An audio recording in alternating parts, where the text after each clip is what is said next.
നമസ്കാരം, കൊട്ടാരക്കര മീഡിയയിലേക്ക് സ്വാഗതം. ഊബറിനും ഒലയ്ക്കും എതിരാളിയായി സർക്കാരിന്റെ ഉടമസ്ഥതയിൽ പുതിയ സ്ഥാപനം അവതരിപ്പിക്കാൻ ഒരുങ്ങുകയാണ് കേന്ദ്ര സർക്കാർ. സഹ്കർ ടാക്സി എന്ന പേരിൽ ഒല, ഊബർ പോലെയുള്ള ആപ്പ് അധിഷ്ഠിത സേവനങ്ങളുടെ മാതൃകയിലാണ് ഇതൊരുങ്ങുന്നത്. കേന്ദ്ര ആഭ്യന്തരമന്ത്രി അമിത്ഷാ പാർലമെന്റിലാണ് ഇക്കാര്യം അവതരിപ്പിച്ചത്. ഇടനിലക്കാരില്ലാതെ സഹകരണ സ്ഥാപനങ്ങൾക്ക് ഇരുചക്ര വാഹനങ്ങൾ, ടാക്സികൾ, റിക്ഷകൾ, 4 വീലറുകൾ എന്നിവ സഹ്കർ ടാക്സിയിൽ രജിസ്റ്റർ ചെയ്യാവുന്ന നിലയിലാണ് പദ്ധതിക്ക് തുടക്കമിടുന്നത്. കേന്ദ്ര സഹകരണ വകുപ്പിന്റെ കീഴിലാണ് പുതിയ പദ്ധതി. കഴിഞ്ഞ 3.5 വർഷമായി കേന്ദ്ര സർക്കാർ ഇതിന്റെ പണിപ്പുരയിലായിരുന്നു. ഒല, ഊബർ അടക്കമുള്ള പ്ലാറ്റ്ഫോമുകൾക്കെതിരെ പരാതികൾ വർദ്ധിക്കുന്ന സാഹചര്യത്തിലാണ് കേന്ദ്ര സർക്കാരിന്റെ ഈ നീക്കം.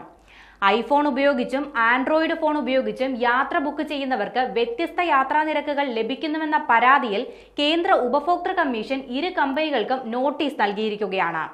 എന്നാൽ ഈ പരാതികൾ അടിസ്ഥാനരഹിതമാണെന്നാണ് ഇരു കമ്പനികളുടെയും പ്രതികരണം. നേരത്തെ സംസ്ഥാന സർക്കാർ കേരളത്തിൽ സവാരി ആപ്പ് എന്ന പേരിൽ സമാനമായ പദ്ധതി ആവിഷ്കരിച്ചിരുന്നെങ്കിലും അത് വിജയിച്ചിരുന്നില്ല. 2022 ഓഗസ്റ്റ് 17 നിലവിൽ വന്ന ആപ്പ് യാത്രക്കാരുടെയും ഡ്രൈവർമാരുടെയും പിന്തുണ ലഭിക്കാതെ വന്നതോടെ പരാജയപ്പെടുകയായിരുന്നു. ഡ്രൈവർമാരടക്കം ആപ്പിനും ഈ പദ്ധതിക്കുമെതിരെ നിരവധി പരാതികൾ രേഖപ്പെടുത്തിയിരുന്നു. ഇതിന് പിന്നാലെയാണ് ഇപ്പോൾ കേന്ദ്ര സർക്കാർ സഹ്കർ ടാക്സിയുമായി രംഗത്തെത്തുന്നത്.